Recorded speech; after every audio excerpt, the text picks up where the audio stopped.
What's up, everybody? This is Nathan James, and I'm fixing to give you another session of backyard mechanic. I am not a mechanic, but a 2009 Toyota Corolla.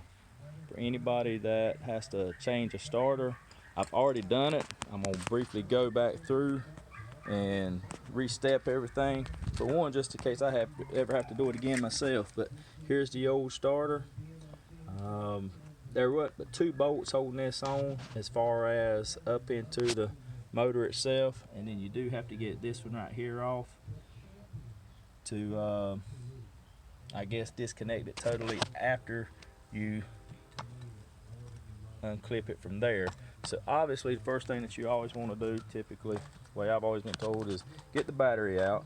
I did use 10mm wrench, a 9/16 1/2 inch, and a 9/16 socket is what I also used, and I actually had to use this as well to actually get your intake and all that off. But first things first, you always jack this thing up, and I actually used the actual jack point when I did it right there. I just put a block up under it, and I jacked the vehicle up so I could get up under there, because obviously there's not a lot of ground clearance. Let's pull this right here back off. I didn't put it on yet.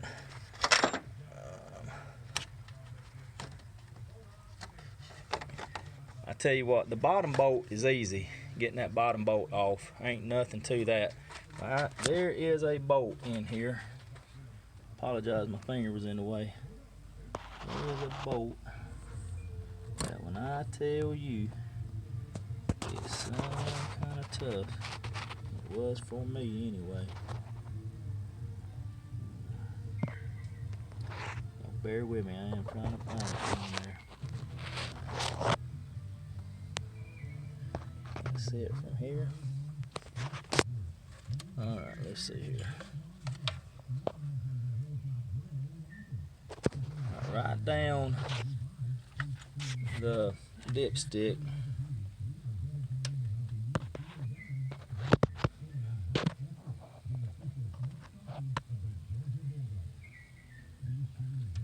Y'all can tell I ain't a mechanic.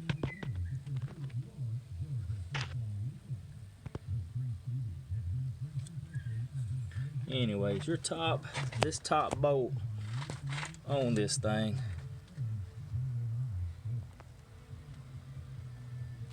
to get it off is, 10th turns. You cannot get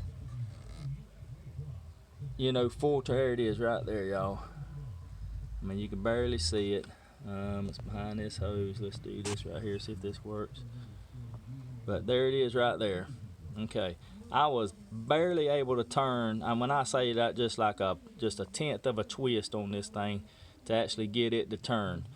Once you've released it from the bottom, you can come up to the top and start trying to turn it, and eventually what you're going to want to do is pick up on the starter, which is, as you can tell, I did say the new one is on, so you see the new label and all down there.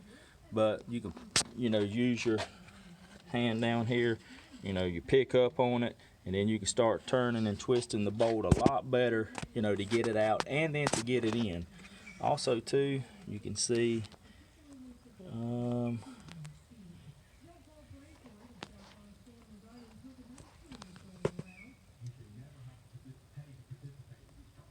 this little bolt right here.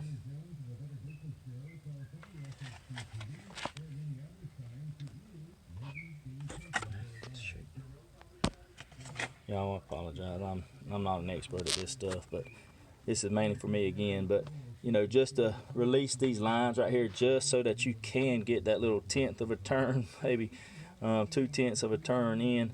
I'll put it all back together right here, but it's a bolt that holds these lines together that comes down up inside here. But anyways, this bolt comes off, or you take this bolt out, and you see what I do. So because I can't remember how to do everything, so I put bolts right back in so I know that I got to get it back in there. But anyways, I'll put that back on, and once you get the starter off, really, going back on ain't that big of a deal. It's just a matter of removing certain things. I had to take this little hose right here off, which, you know, is going to go right here. Put my clap back on, you know, put my intake back together. So for me, it was take this off. Once I had the car jacked up and I got the bottom bolt off, then I took this hose right here off. I put it out my way, took the intake right here off so I could get down inside that little hole down in there, start twisting it a little bit, and once I managed to millimeter twist that bolt out and I got the starter out, I took the wire off of it, dropped it down, put the new one in, and I actually went from the top, putting the starter in so I could put the wire on, wire the wire back up to it, and then I just went to the bottom, or actually I put the bolt from the top, just got it into the hole just so it would hold up, went in back down on my back up under the vehicle, and then put the bottom bolt on, and then from there I was able to tighten the top. Anyways, y'all, again, I told y'all I am not an expert at this kind of stuff, but this was a 2009 Toyota Corolla. The starter, if I can do it, I know anybody else can do it. I apologize, I didn't do this thing step by step, but I'm not as savvy as everybody where you can pause and you know, keep it from going so long. Actually, it took me a couple hours, which I did have to run and get, you know, a ratchet set that would fit a little bit better, where I could get inside some of these tight spots. It is tight, man, it is tight. Bigger hands, usually bigger fingers, it's kind of hard to, you know, get in certain areas. That dipstick is definitely not in a good spot, and it's got a, I don't know, this little old bracket that where I told you that bolt is right here. This little old bracket right here runs in there, and if that thing was gone, then it would be a lot easier. And if the dipstick was maybe in a different spot where that bracket wouldn't have to be there, you know, it'd be a lot easier. It's like they intended to do that to you. Anyways, again, Nathan James, y'all, I hope this helps y'all out. If you think I did terrible, you ain't gonna hurt my feelings. Just tell me I did. But again, I ain't no mechanic, but